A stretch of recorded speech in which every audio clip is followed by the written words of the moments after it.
नमस्कार, आपके साथ मैं हूं समीर अब्बास। टीवी9 भारतवर्ष के डिजिटल प्लेटफॉर्म पर आपका स्वागत है। हर रोज खबरें खास लेकर हाजिर होता हूं और आज की सबसे खास खबर यही है कि इन दिनों पाकिस्तान में जो दहशतगर्द हैं, जो आतंकवादी संगठन हैं, उनके अंदर खलबली मची हुई है। हर मुमकिन कोशिश वो ये कर रहे हैं कि किसी तरह से सरहद पार कराई जाए घुसपैठियों को, आतंकवादियों को, और जम्मू कश्मीर में जो शांति का माहौल है उसको अस्थिर किया जा सके, जम्मू कश्मीर को आतंक की आग में झोंका जा सके। लेकिन इसका मुंहतोड़ जवाब दिया जा रहा है। ये बिलबिलाहट जो है, ये झुंझलाहट जो नजर आ रही है पाकिस्तान में बैठे आतंक के आखाओं की, वो इसीलिए नजर आ रही है क्योंकि जम्मू कश्मीर में जो हिजबुल मुजाहिदीन का मेन कमांडर था, जो बड़ा आतंकी था रियाज नाइकू, उसको हमारे सिक्योरिटी फोर्सेस ने मार गिराया है।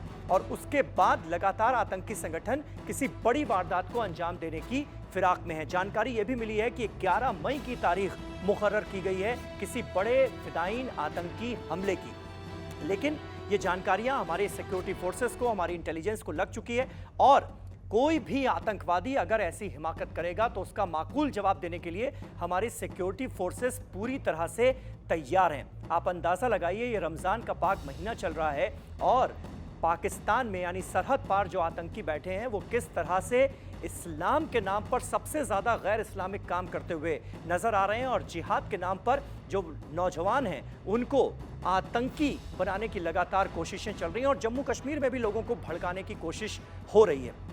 यहाँ पर मैं एक ज़रूर फैसले का जिक्र करना चाहूँगा कि सेना ने इस बार एक अहम फैसला लिया है। हालांकि अभी ये जो फैसला है इसके पीछे वजह कोरोना के संकट को बताया जा रहा है, लेकिन बड़ा फैसला ये लिया गया है कि अब जम्मू कश्मीर में एनकाउंटर में अगर कोई आतंकवादी मौत के घाट उतारा जाएगा तो उसका शव उसके परिजनों को सौंपा नहीं जाएगा। शव जो है, जो लाश है ऐसे आतंकवादी की, वो परिवार को नहीं सौंपी जाएगी।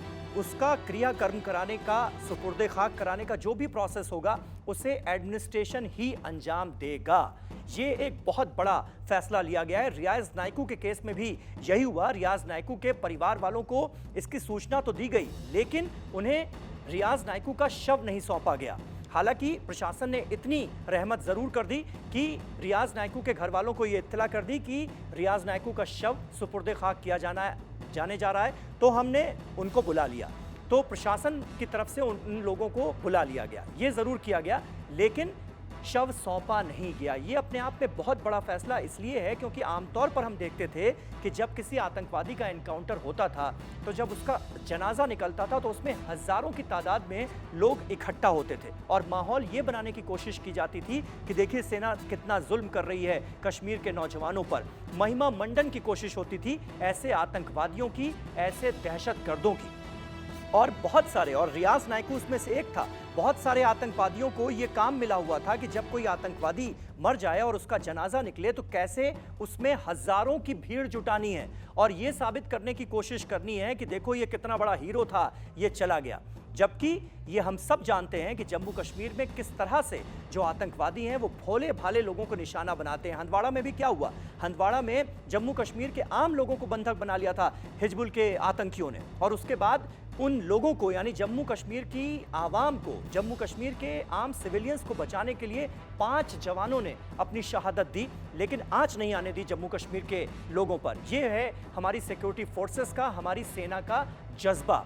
लेकिन साबित करने की कोशिश ये की जाती है, इस तरह की मैयतों में जो जुलूस निकलते हैं और जिस तरह से हजारों की भीड़ इकट्ठा की जाती है, उसमें साबित ये करने की कोशिश की जाती है कि देखो ये कितना बड़ा हीरो था, ये चला गया। तो अब ऐसा नहीं हो पाएगा। हालांकि अभी ये कहा जा रहा है क्योंकि अप्रैल में भी ऐसा एक वाकया सामने आया था जब एक आतंकवादी को मारा गया और उसके बाद उसका शव परिवार वालों को सौंपा गया और उसका जब जनाजा निकला तो हजारों की भीड़ उसमें इकट्ठा हो गई। कोरोना काल चल रहा है, लेकिन इसका भी ख्याल नहीं रखा गया कि सोशल डिस्टेंसिंग का आप ख्याल नहीं रख रहे हैं, बहुत सारे लोगों की जान पर बन सकती है।